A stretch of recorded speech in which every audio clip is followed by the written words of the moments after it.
U.S. Army Sergeant Bergdahl pleads guilty to desertion, endangering troops.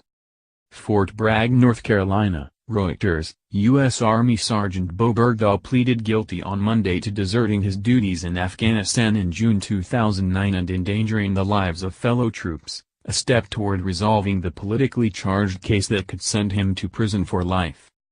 The 31-year-old Idaho native told a judge in Fort Bragg, North Carolina, that he walked off his combat outpost in Paktika province and headed to a nearby base to report critical problems in his chain of command.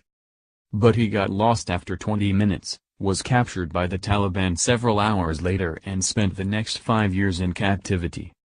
The dangerous search for him that ensued, and the Taliban prisoner swap that won his release in 2014, drew wide derision from the soldiers and Republicans.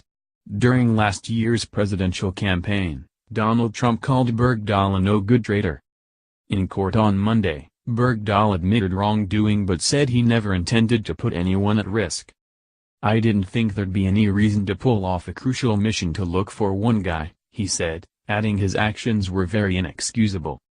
In a 2016 interview with a British filmmaker obtained by ABC News, Good Morning America and aired on Monday, Bergdahl rejected the notion that he sympathized with his captors.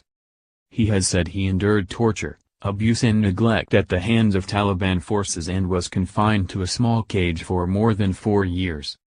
He pleaded guilty to desertion and misbehavior before the enemy without any sentencing agreement with prosecutors, lawyers said. The latter offense carries a possible life sentence. Jeffrey Paktika, a retired lieutenant colonel in the U.S. Army, said defense lawyers are betting the judge will give Bergdahl a lighter punishment. Army Judge Colonel Jeffrey Nance can consider Bergdahl's time in captivity, but Paktika doubts it will help the soldier much.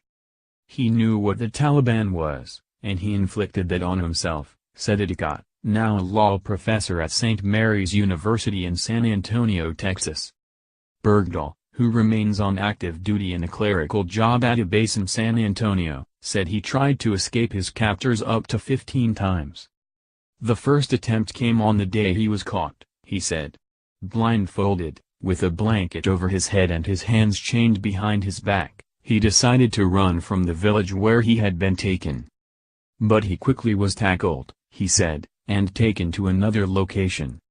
Additional reporting by Jim Forsyth in San Antonio and Chris Kinning in Chicago, editing by Peter Cooney and Bernadette Boehm.